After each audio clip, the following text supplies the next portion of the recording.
Halo guys, apa kabar semuanya? Ketemu lagi sama gue Om Febs di sini dan kali ini setelah kemarin kita habis dari bengkel, udah kerjain semua mesin dan semua aksesorisnya bla bla bla, jadi selesai dan kemudian kita harus naik cat kan. Nah, sekarang udah jadi nih.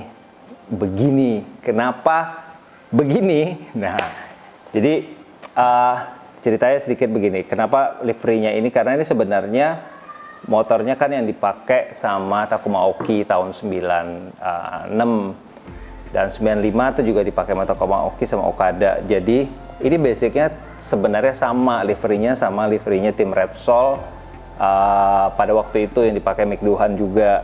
Tapi yang membedakan adalah versi yang dipakai Takuma Oki pada waktu itu basisnya adalah sebenarnya mesinnya V2 bukan V4. Jadi kenapa kalau kita lihat knalpotnya cuma ada 2 beda sama yang model V4 yang knalpotnya 4 karena ini mesinnya benar-benar V-twin. Jadi basicnya diambil dari NSR 2,5 terus di upgrade, dirubah lah semuanya sampai akhirnya mesinnya itu bisa compete dengan mesin 500 cc. Nah, si Takuma Oki sendiri pada tahun 96 itu sempat finish championship itu di nomor 5. Jadi untuk ukuran mesin V-twin saat itu ini mesin cukup kompetitif banget lah kalau dibilang pada waktu itu, sampai benar-benar istilahnya bisa bersaing sama mesin V4 yang notabene jauh lebih powerful.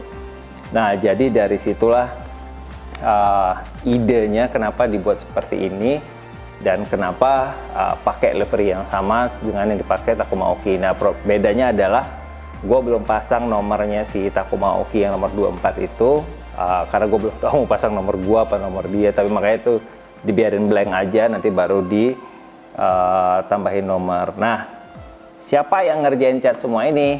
Nih orangnya, ada Om Coki. Nah, Om Coki ini kalau lo lihat Instagramnya ada Coki @coki_airbrush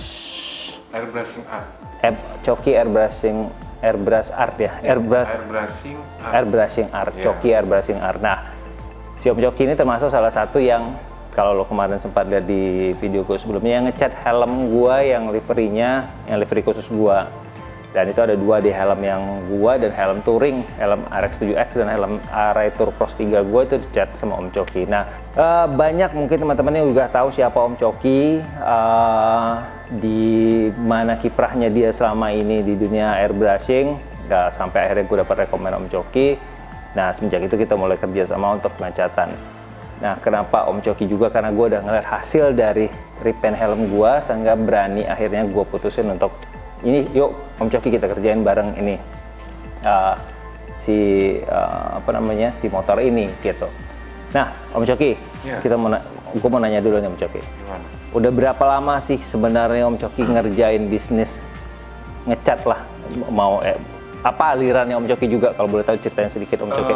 Awalnya sebenarnya dari 2008 tuh saya masih sempat kerja di perusahaan manufaktur otomotif, dari perakitan motor dan mobil. Saya sempat di Astra Honda Motor sama di Toyota. Okay. Nah, kebetulan di situ tuh saya di bagian engineering painting. Nah, awalnya dari situ. Akhirnya seru juga memang bermain painting itu seru karena memang banyak hal-hal yang kita dapat dari bagian saya itu sendiri gitu kan. Saya bisa improve warna ini itu dan segala macam. Itu kenalnya awalnya dari saya itu jadi engineering painting di salah satu perusahaan manufaktur otomotif lah. Nah, semenjak itu terus Om Coki berkembang. Ya, akhirnya berkembang, terus coba ke teman-teman gitu kan. Itu masih sampingan saya, masih pulang pergi ke perusahaan tuh kadang sampingan ya terima job-job dari luar gitu kan. Ngecat apa waktu itu? Waktu itu ngecat sepeda motor. Sepeda motor. Belum masuk ke helm. Sepeda motor, akhirnya berjalannya waktu kok unik ya gitu. Lalu lebih asik juga gitu Mas. Oke. Karena memang satu sangat menyenangkan, terus juga tidak ditekan oleh waktu juga, dibandingkan kita kerja di perusahaan gitu kan. Kalau Om Coki itu sebenarnya dibilangnya apa? Airbrusher atau Kalau apa namanya? Apa ya, Painters, brushers atau painters sebenarnya gitu. lebih tepatnya ke apa ya? Painters boleh, airbrusher juga boleh sebenarnya. Kalau aliran Om Coki sendiri apa? Aliran saya lebih ke airbrusher. Saya kan dengar ada bilang harus istilahnya realis lah. Realis itu hanya sebuah Aliran apa itu? apa ya? Dia realis itu dia pengerjaan airbrush gambar dengan pengerjaan melukis dengan menggunakan Kuas. spray. Oh, spray.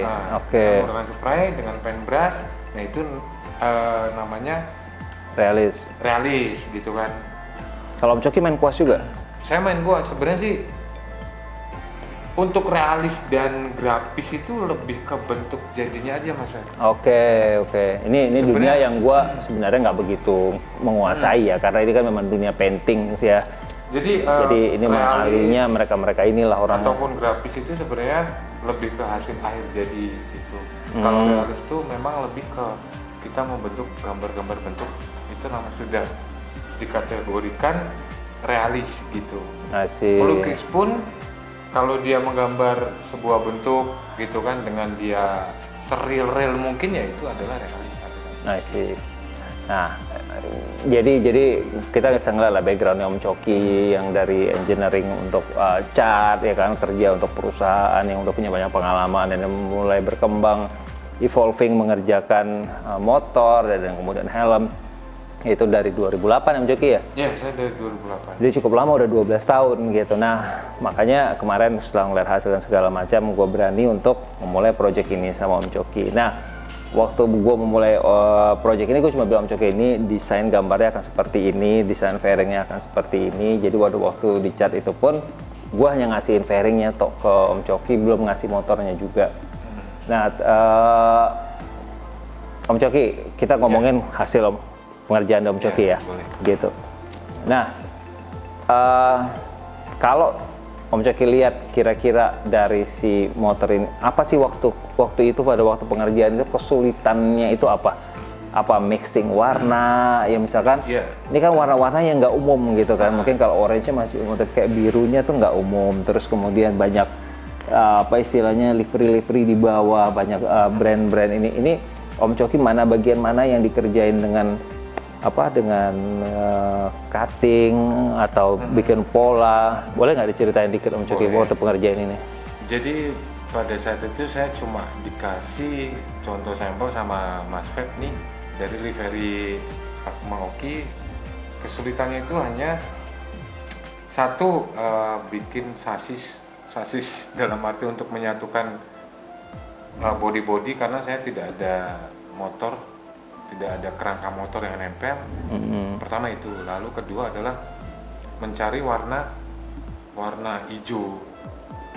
Ini hijau biru ya, Repsol yang warnanya khas ini. Itu dari beberapa cat yang paling masuk itu mereknya dari Glasurit. Glasurit itu kalau di mobil-mobil Eropa kebanyakan memang pakai cat mereknya Glasurit karena satu warna dia tuh lebih kalau mata kita detail gitu itu lebih dapat untuk sinarnya dan fresh warnanya, walaupun ini lebih dominan gelap tapi untuk fresh warnanya itu lebih dapat. Jadi waktu pakai warna si biru ini tuh nge-mix nggak? Ada ditambahin? Itu nge-mix. Ada. Itu tidak warna jadi. Oke. Jadi memang Om Coki lihat istilahnya nge-mix lah, ngaduk-ngaduk warna sendiri sampai jadi akhirnya warna yang seperti ini gitu. Nah, terus kalau mengenai ini kan semua nih kayaknya ini ya Om Coki ya, apa namanya? Bukan cutting ya? Bukan cutting, itu cat. Ini benar-benar dicat ya? Dicat. Berarti benar-benar ini di apa istilahnya kayak di airbrush lah ya? Itu jadi proses awalnya kita download dulu fontnya ya kan? Susah nggak nyari logo-logo gini Om Coki? Font-font begini. Ini kan font-font lama ini. Kalau font yang susah ini NSR Racing ini karena karena itu mau nggak mau harus digambar manual dulu. Setelah gambar manual di kertas kita foto. Setelah difoto baru masukin ke Corel, baru kita tracing gitu. Nah, jadi lo jangan berpikir bahwa ngegambarin hal-hal yang begini itu mudah, enggak. Karena kadang-kadang orang nggak bisa menghargai satu hasil karya orang ya, gitu. Karena mereka nggak ngelihat prosesnya. Dan gua itu ya baik di dalam bidang gua sendiri maupun di bidang orang lain, gua tuh selalu menghargai namanya proses. Karena apa? Proses untuk lo risetnya, untuk lo membuat satu apa istilahnya desain ya, desain awal, draft lah istilahnya, bikin draftnya sampai akhirnya menjadi satu produk itu tuh nggak mudah. Dan kadang-kadang orang selalu beranggapan bahwa ngecat gampang kok, gue juga bisa segala macam ngecat, tapi mereka nggak pernah tahu prosesnya seperti apa dan berpikir bahwa dengan menggampangkan itu mereka bisa mendapatkan harga yang murah lah untuk satu hasil kerja keras orang lain yang kalau gue bilang tuh punya value yang cukup mahal. Kayak Kenapa orang misalkan bisa dibayar mahal karena hasil karyanya, misalkan kalau kita ngomongin painters ternama, kenapa hasil lukisannya mahal? Karena prosesnya juga nggak gampang gitu. Jadi kalau lo mau sesuatu hasil yang bagus, saya juga nggak akan bisa dapetin dengan harga yang murah. Karena apa?